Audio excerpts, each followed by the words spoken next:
क्यारा ने जैसे ही अपने ससुराल की दहलीज पर कदम रखा, उसकी सास ने तीखे स्वर में कहा, तुम्हारा पति बहुत ही बेरहम और क्रूर है।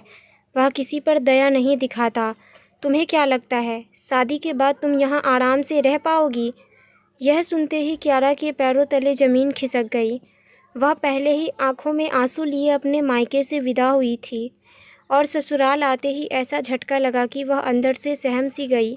दरअसल क्यारा की माँ उसे जन्म देते ही गुजर गई थी। पिता ने दूसरी शादी की, पर कुछ समय बाद उनका भी निधन हो गया। इसके बाद सौतेली माँ और सौतेली बहन उसे हमेशा परेशान करती थी। बात यहाँ तक आ गई थी कि उन्होंने क्यारा की शादी रेहान मेहरा से कर दी, जिसे सब लोग एक पत्थर दिल इंसान मानते थे। क्यारा पूरी गाड़ी में सिसकते हुए आई थी और अब सास की बातें सुनकर वह डरते डरते कमरे में गई। कमरे में रेहान लैपटॉप लेकर अपना काम कर रहा था। क्यारा स्वभाव से बिल्कुल मासूम थी, पर ज़िंदगी के इम्तिहानों ने उसे समय से पहले समझदार बना दिया था। जैसे ही वह अंदर आई, रेहान ने घूरते हुए कहा, तुम मेरे कमरे में किसकी इजाज़त से आई हो? क्यारा ने अपनी बड़ी बड़ी आंखों से उसकी तरफ देखते हुए कहा, मेरी शादी आपसे हुई है तो मैं इसी कमरे में रहूँगी ना, और कहाँ जाकर रहूँ? रेहान आश्चर्यचकित रह गया।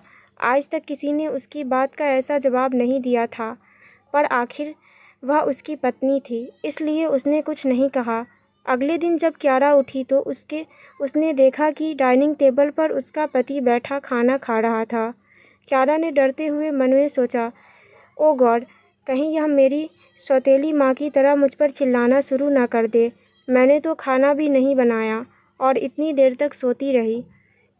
उसने सर झुकाकर पूछा धीरे से, माँ कहाँ है? रेहान ने कड़क आवाज़ में कहा, वह मर गई।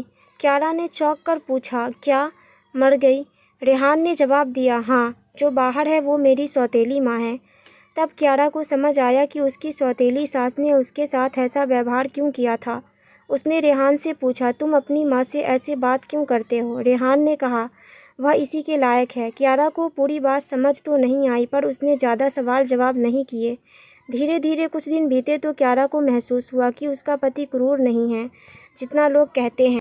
मायके में तो उसे ठीक से सांस भी नहीं लेने दी जाती थी, हर वक्त काम करना पड़ता था, पर यहाँ उसे खाना बनाने के लिए भी नहीं कहा जाता था।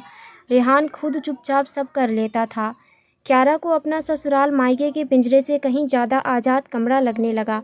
वह मन ही मन खुश होने लगी कि उसे कम बोलने वाला पति मिला है और वह अपनी मर्जी से घर में फूल उगा सकती है, उसे सजा सकती है और अपनी ज़िंदगी जी सकती है। एक दिन लाइब्रेरी में घूमते हुए क्यारा को रेहान की एक पुरानी डायरी मिली। उसमें रेहान ने अपने बचपन के बारे में लिखा था, मेरी असली माँ के जाने के बाद पिता ने दूसरी शादी कर ली। मुझे लगा मुझे नई माँ का प्यार मिलेगा, पर कुछ दिनों में उनका व्यवहार बदल गया। वह पिता के सामने अच्छी बनने का नाटक करती और उसके पीछे मुझ पर अत्याचार करती, मुझे मारती और भूखा रखती। मैं रोता रहता, हाथ पैर जोड़ता, पर उन्हें दया नहीं आती थी। पिता ने भी उनकी बातों में आकर मुझ पर विश्वास करना छोड़ दिया। मैं बिल्कुल अकेला हो गया, इसलिए मैंने सबसे बात करना छोड़ दिया और ख़ुद को इस मुकाम पर लाया कि कोई मुझसे आंख मिलाने की कोशिश भी ना कर सके। पर इतना सब होने के बाद भी मेरी ज़िंदगी हमेशा अकेली और दुखों से भरी रही। जब तक मैं क्यारा से नहीं मिला, वह मुझे मेरी माँ की तरह समझती है। मुझे उससे शादी करके कोई पछतावा नहीं है। मैं बहुत खुश हूँ।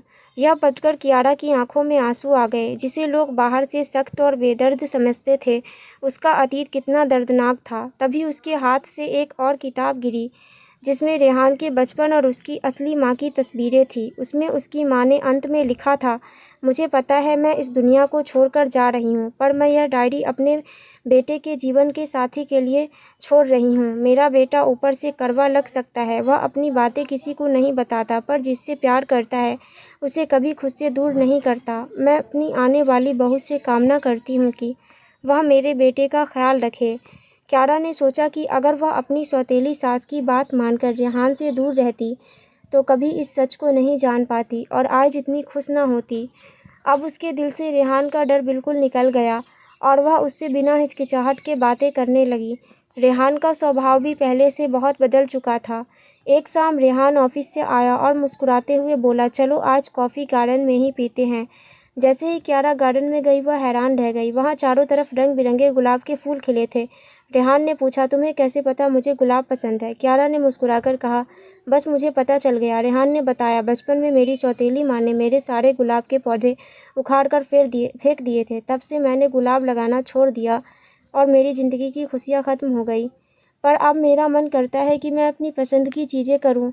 क्यारा ने मुस्कुराकर उसका हाथ थामा और कहा, तुम वह सब कर सकते हो जो तुम चाहते हो। दोनों ने मुस्कुराकर एक दूसरे को गले लगा लिया। अब उनकी ज़िंदगी पहले से बेहतर हो चुकी थी। कुछ सालों बाद गार्डन का नज़ारा और खूबसूरत हो गया था। क्यारा की तरह मासूम एक छोटी बेटी और रेहान जैसा सुंदर और चतुर एक बेटा बगीचे में खेल रहे थे। क्यारा झूले पर बैठी थी और रेहान उसके लिए फल काट रहा था। चारों आपस में हंस बोल रहे थे और पेड़ों से फल गिर रहे थे।